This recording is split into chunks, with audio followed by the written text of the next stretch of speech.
Hey guys, Jeffries here, and welcome to episode 90 of You Don't Win Anything with Kids. Now at this point I should say that I haven't recorded Football Manager in about probably 2-3 weeks. It gives you an idea of how many episodes I had stockpiled. But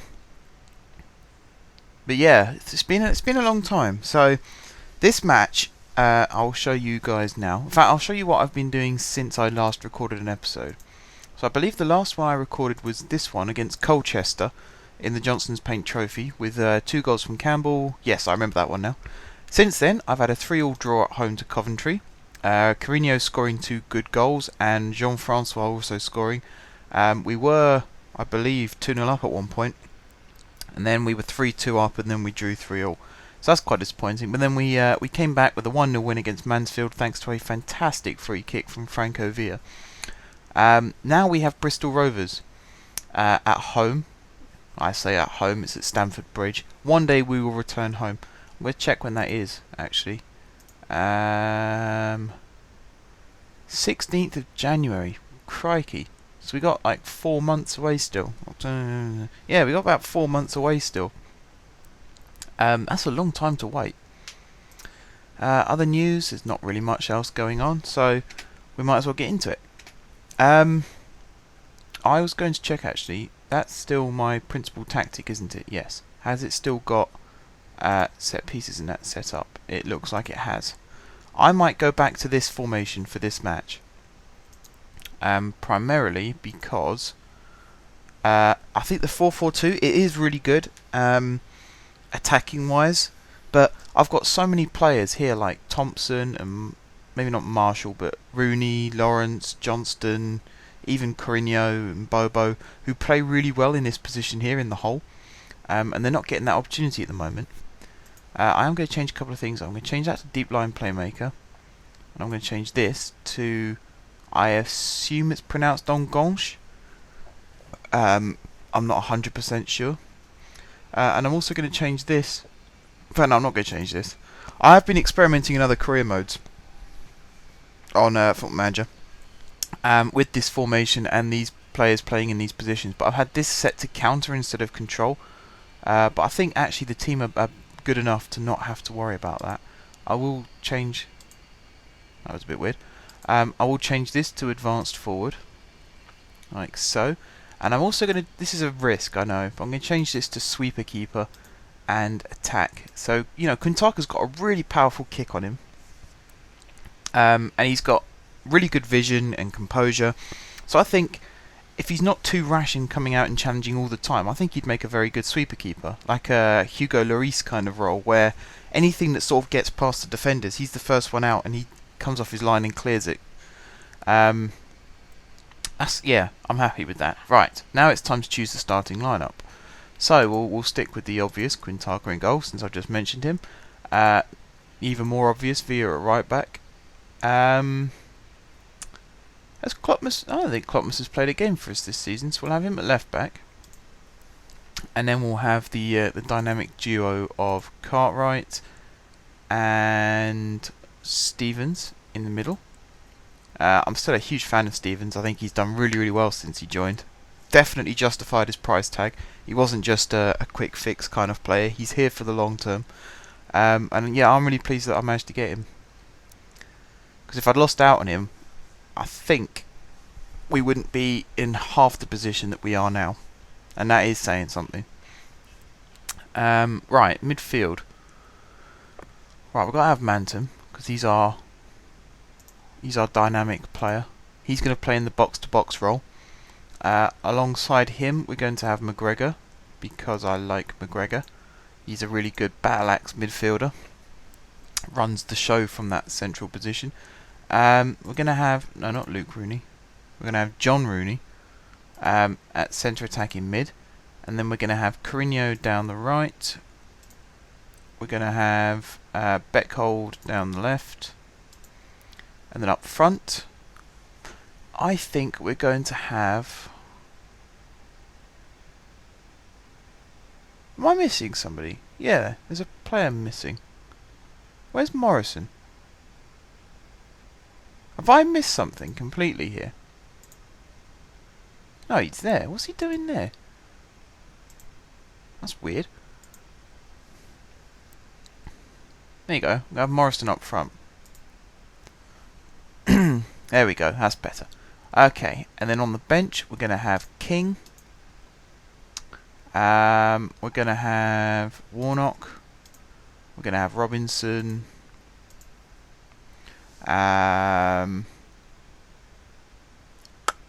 Who else? Saville, I suppose.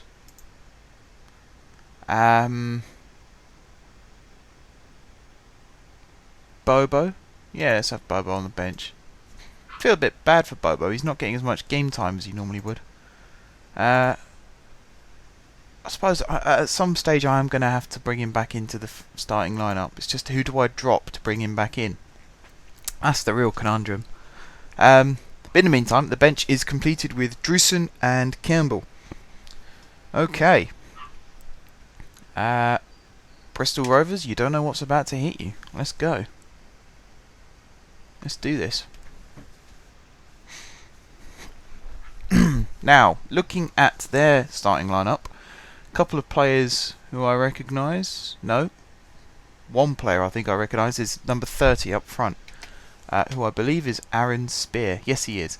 And he used to be someone that I used to always sign on my lower league career modes. He used to play for Newcastle. He got released by Newcastle. I think he went to somewhere in Scandinavia. It might have been Finland, which is unusual because he was a really good player on these Football Manager games, and then the next thing I knew, he sort of faded into obscurity. But I'm glad that somebody has taken a chance on him, whoever's in charge of Bristol Rovers, and has brought him back to the country, and hopefully he does well for them. Just, I'd like it to not be in this match. One thing you guys did miss in the last match against Mansfield was the debut of the secondary home shorts, which I'm kind of glad you didn't have to see that. When I made the kits on the editor, I had the genius idea of, you see they're wearing blue shorts at the moment. I thought it'd be a good idea if their secondary colours were red shorts, so the same colour red as the stripe. Is that goal going to count? It is going to count. Steve Morrison opening the score in there. His third goal of the season. Let's watch the replay, then I'll carry on telling you about the shorts. So I looked offside to me. Head out there to Spear, tackled by Klopmas, and that definitely looks offside to me. I don't know how that one was allowed to stand. But anyway, the shorts, yes. I thought it would be a good idea if I had the primary shorts as the blue, which you can see on the screen at the moment, which look quite nice. In fact, they look very nice. They really suit the shirt down to a T. And then the secondary shorts were red, the same colour as the red stripes on the shirt, which I thought would also go. However, I ended up with a combination of blue and red striped shirt, blue socks, and then these garish red shorts. And it really didn't look very good. It looked a bit like Stevenage played at Reading a couple of seasons ago in the FA Cup. And we ended up with a combination of away shirt, home shorts and home socks. So we ended up with a really dark blue shirt and then bright red shorts and socks, and that looked horrible as well. You wouldn't miss them in a crowd, that's for sure. And we ended up with a combination like that, which I didn't like very much. But I suppose it only happens once or twice a season, really. So I can't complain too much. Right, now I've finished talking about shorts, let's actually watch this game. And we pick the action up just in time to see Klopmas exchange good passes with Villa there. Lays it off to Mantum on the edge of the box. Oh, that's a good goal. That is a very good goal. That's his first goal for us. Good time to score it as well. And a very good time for me to pick up the action. That's almost fantastic journalist skills there. Good pass there from Klopmas to pick out Mantum on the edge of the box. First touch to steady himself, and then second touch again. Calls for offside, 2 players in the way. You could argue if they were in the Gouffron role, blocking the keeper's view, allegedly. Still not happy about that decision, but what can you do? See Bristol, they're sort of playing the ball a bit deep, trying to hold on to it for as long as possible. Villa, however, has other ideas, and sure enough, the counter-attack's on. That's Rooney on the ball. clever little dink across to Crino, who can make it 3 here. Doesn't quite. Good save from their keeper. And I was about to say that it's not over yet, but the game decided that it was. What's that? Villa with the header out to Crino. That was not good from Crino. Quintana needing to make the save. Crino needed to be a lot quicker there. That was definitely dangerous play. Could have cost us a goal. Corner comes in, bounces around a little bit. Villa half hacks it away for a throw-in. Again, should have done better. Could have put his left foot through that and punted it down the pitch. Looking at the stats, actually, we're 2-0 up. We've had 3 shots, 3 on target. But Bristol Rovers, credit to them, they've had 2 shots and 2 on target. So at the moment, shot accuracy is 100% for both teams. Possession-wise, however, we are on top, but they have had more corners. They have also had more free kicks. That's a shot on target, and that's a goal for Bristol Rovers. Aaron Spear, there you go. See, I told you. Aaron Spear, he's a good player. He is a good player, good young talent. He used to always score goals for me when I used to sign him. Scores a wide range of goals as well, with his head, with his foot, free kicks, volleys, little knock-ins like that, 30-yard pile drivers if the day was well. So yeah, I think Bristol got a good player there. But then we've got a team of 11 good players. You can see Villa there, forcing a good save. Morrison's header there. Good corner again from Villa. He's a very, very good set-piece taker. So he whips another one in towards the middle that time. No one on the end of it, unfortunately. He's got another chance to cross it here, though. Took a bit too long. Got forced back to Cartwright. He picks out McGregor. Someone needs to make space for him, because he's been forced back as well to Klopmas. To McGregor again. There's no one... Where's Beckhold? Why is he not running down that left-hand side? You need runners in those situations. So Villa with a cross towards Rooney, headed down. Spear clears it off the line. Again, he's got the defensiveness about him as well as the attacking abilities. I suppose, what's it now? 6 shots, 4 on target. They've still got 3 and 3. We need to get more shots away, even if they're not necessarily on target. As long as they're sort of testing the metal of the defence. That's kind of what I want to be doing right now. I want to be ripping them open, testing them at every opportunity. I just don't think... I think we're lingering on the ball a little too long. You see McGregor there, he just spent just a fraction too long on the ball. That's a poor ball from Rooney. Needed to be in front of Beckhold and he played it straight to him instead. McGregor with the chance here, finds Rooney. Again, if he turned, he could have been through on goal. Rooney again, he got a good turn away that time. Morrison brought down, no foul. Beckhold with the shot, and there we go. 3-1. Relief. That's much better. There was me thinking that our goal difference was quite healthy as well. It's currently, let me do my quick maths. 16, plus 16. There we go. Not so quick maths. Yeah, our goal difference is plus 16. But then if you look at Rotherham's, their goal difference is plus 21. And they've got 2 points more than us. Even though we've got a game in hand, we can go a point ahead of them after this game. In fact, no, this isn't our game in hand at all. I thought it was for a minute. We are the only teams playing today, us versus Bristol, but that is purely because I imagine Chelsea were using the bridge on Saturday. And that's what the other things I don't like about ground sharing is you always end up playing, especially if you're the lower league team like we are out of the two, you always end up playing on the Sunday. Or if they're playing on Tuesday, you play on the Wednesday. And it's a bit irritating. I mean, you get these games in hand, so you have the opportunity to climb the table, but I like looking at the latest event updates and seeing where the other goals are coming from and seeing how that changes. And as you guys remember, the last game of the season, last season, I spent virtually the entire 90 minutes watching that update to see what's happening to Kidderminster, and it played in our favour and it made it a lot more exciting. Whereas these ones, it's a bit boring. It's just us playing. There's no other games to look at. There's no other scores to report on.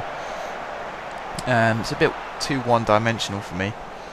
But then having said that, as I was previously saying, we have the opportunity to go ahead of Rotherham in the next game. But goal difference wise, we are lacking again, and that is something that I said wouldn't happen again. So might tell the boys to pull their socks up and score a few more goals for us. And the first thing I'm going to do to make that happen is I'm going to bring Morrison off and I'm going to bring Campbell on. And it might be a bit ridiculous bringing on a striker who is only, but doesn't have his height on there at all. I think he's like 5'6" or 5'7", Adam Campbell. Bringing him on as a lone striker, possibly not the smartest idea in the world, but I'm hoping that the balls get played over the top in front of him rather than so he has to win a header. So then he can actually run onto them and beat their defence, because he is incredibly quick. He is one of the fastest players I think I've seen of his generation anyway. So it'll be interesting to see how that dynamic does work out. If it's not working out, I can always put another striker up alongside him and play him as more of the finisher, and then have them playing as the target man. That's what, again, I've said this before, versatility in your squad is important. It's very, very important. I'd say it's, if you end up with a small squad, say you're in charge of a small team with a small budget and you can only afford a few players, make sure that you buy versatile. Oh, there we go. Is that Adam Campbell scoring, or was that an own goal? Oh, it's Carino's. I don't see how that works, but okay. Again, we'll watch this replay and then I'll tell you guys what I was about to say. So Carino gets the ball on the right hand side here. That cross is not going in, and I'm pretty sure Campbell gets the last touch there. So I'm not sure what's going on. I had a similar incident in the Coventry game actually. Carino had a cross that looked again like it was going miles wide, and then the keeper deflected it in and it went down as Carino's goal and not an own goal, so that's a bit weird. But yeah, as I was saying guys, if you have a small budget and you can only sign a few players, make sure you sign versatile players. So instead of just signing a centre midfielder, make sure you sign a centre midfielder who can also play like right midfield or left midfield. And then if you get injuries or suspensions, your team doesn't miss out too much. Granted, your versatile player might not be as good as the player that they are replacing. That's part and parcel. To be honest, if they were as good, they probably would be the starter in that position anyway. But what you do need is a player who, again, if you get the injuries and the suspensions, you can just bring this other guy into the team and you don't end up with a player playing out of position. It also means, like you can see, I've got players like Robinson. It saves you a spot on the bench, because now I've got a player who can play in centre defence and right back. Saville, I've got a player who can play centre defence and centre mid. Bobo is probably the most versatile player I've got in the team, and it's actually him that I'm going to bring on now, because I said I'd give him a run out. I'm going to bring him on from McGregor. I've got players like Drewson as well, who can play right midfield and striker. And then I've got the not so versatile players like Campbell and Warnock, who I can actually bring onto the bench, because I've got the other players who are versatile enough to cover all the other areas that need replacing. So that's a smart way of playing the game. The alternative is just having players who can play in one position, and then you end up having to play them out of position when other players get injured. So it's a gamble, it's a lottery, and it's entirely up to you guys what you want to do. This is just the way I do it. So what's going on now? We've had 11 shots, 7 on target. They've had 6 and 4. So again, they're testing us. They're putting a lot of shots on target compared to how many shots they're taking. So Quintaka's, he's not had a quiet game, that's for sure.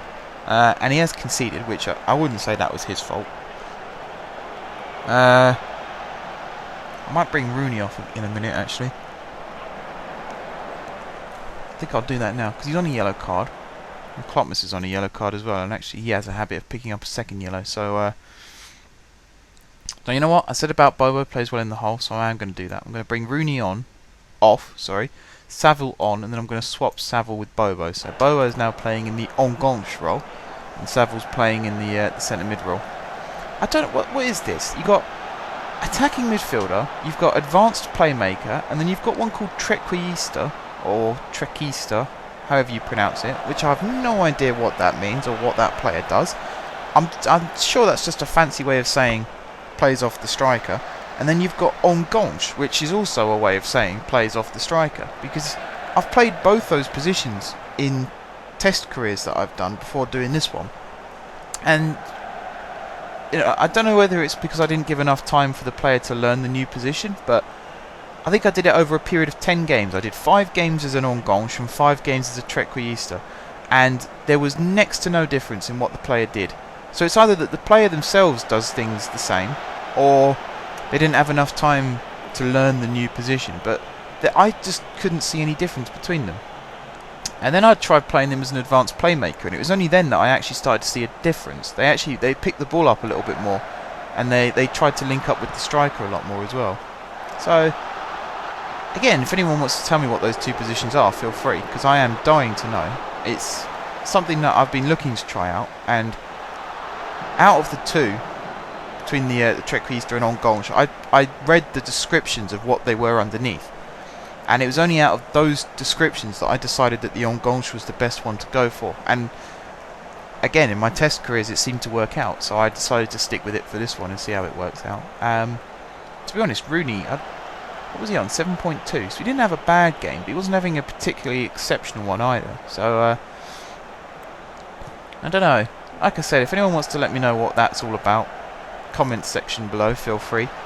Just drop me, or you could drop me a message if you really want. I will read them, don't you worry. But yeah, I am interested to know what it's all about. Right, as you can see, Bristol have had another shot on target, which has led to this corner, which Bobo half heads away. Headed it in a good area there, actually wasted a bit of time as Smith had to chase it down. But you can see they've got a lot of players sort of milling around in the middle, and it's only there where Saville actually came out and tried to challenge. Before that, we were sitting very, very deep. That's quite worrying. Even then, you saw Villa got the ball but miscontrolled it. But I think this is actually going to be full time. See, Manton's going to win the header. No, he's not, but that doesn't matter because it's game over. We have won 4-1 against Bristol. We have moved up into second position. Goals from Mantum, Carino, which I still don't believe. I'm adamant that was Campbell's goal. Beckhold and Morrison, who of course opened the scoring way back when. Who was it? Cartwright won man of the match. That's an interesting one. That kind of goes to show how good Bristol Rovers were playing offensive-wise, in that our centre-back won man of the match when we won 4-1. Unless, of course, he had a couple of... I know he didn't have any assists. He just had a good rating. So yeah, I guess he did well there. But yeah, let's go back to the... Excuse me, I'm yawning now. Don't know what's got into me today. Yeah, here we are at the usual end of episode screen. You can see again the scoreline 4-1. And yeah, it's time to wrap up this episode, guys. It's been another long one today. Sorry about that. But I thought I'd show you guys what I'd been up to between episodes before getting down into the match again. And it was actually quite a long match, thinking about it as well. But I've realised I'm waffling on a bit now. So yeah, I will end this episode here. So thank you very much, guys, for watching. If you haven't subscribed to my channel, be sure to click the subscribe button. If you have subscribed to my channel, thank you guys for your continued support. And until next time, I will see you soon.